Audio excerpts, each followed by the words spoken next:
Hi, how you doing today? I'm Scott Knox, Knox Tech Inc. with George Roscoff. And I just wanted to give you a quick update on what we've been doing over the last week to 10 days. We managed to get the wings stood up on the main spar. That was a difficult task to get them stood up, but that was important so that we could access the other skin that was unavailable to us when they were lying on their backs. Now that they're stood up, we can access the other skin and start to get at the fasteners that are holding the ribs onto the front spar. So if George, you could just give us a little update on what you've been doing over the last little while. Well, tomorrow I'm going to remove the 2 fuel tanks. There's another one in Bravo. This is Charlie.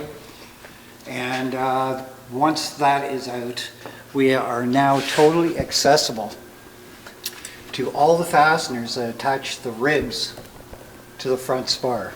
So now at this point, we can just remove those. It is a time-consuming thing because they're deformed, the bolt itself, and each one has to be ground down to the nut and then removed if we can remove them. If not, we have to grind them all the way down.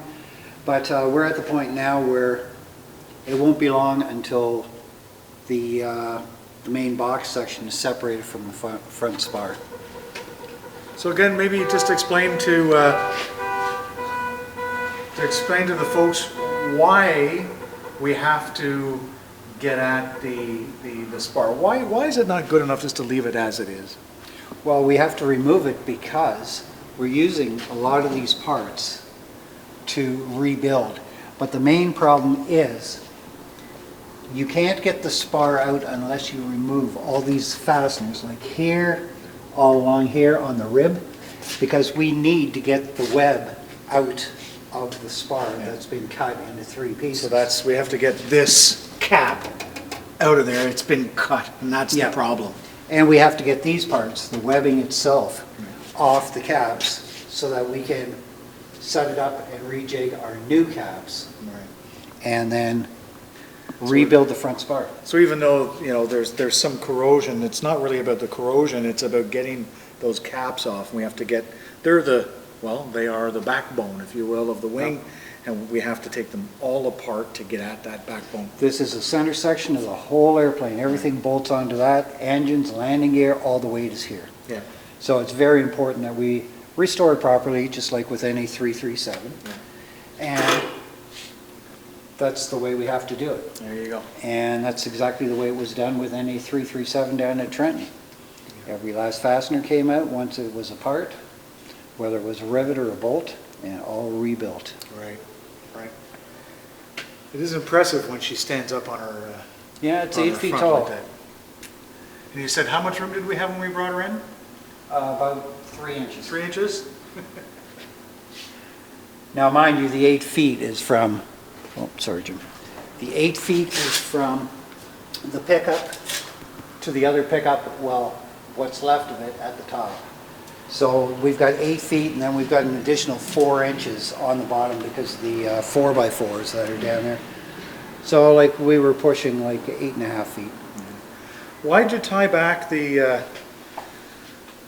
one is a safety issue, and 2, I can get in and out. Right. Okay, this is the main gear drag brace. What this does, the landing gear bolts onto here.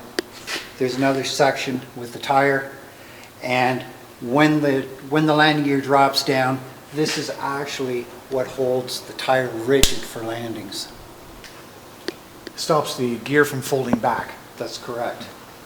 But yet, when it retracts, it does fold back because this whole area here is where the tire would sit. Right. So again, we had to tie this back so that because when we stood the wing up, if this wasn't properly tied back and secured, watch that because there's Sharpies there. If this wasn't tied back and secured, it could have swung out and become unstable or hit one of us while we were standing up the wing.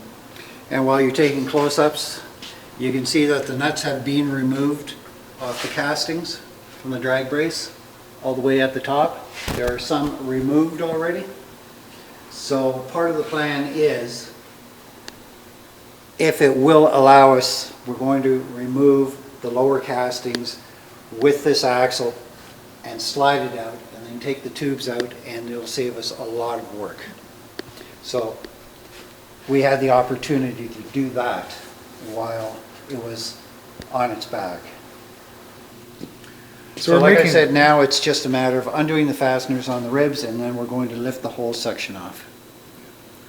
So the next episode, you'll see the wings separated from the main spar sections, and hopefully that will be done within the next week or two.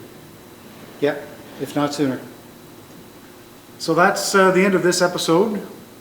We'll be back in touch within the next week or so with an update, and hopefully at that time we'll have a separated spar section for you to take a look at. Thanks a lot. Again, this is Scott Knox for Knox Tech Inc. Thanks for tuning in.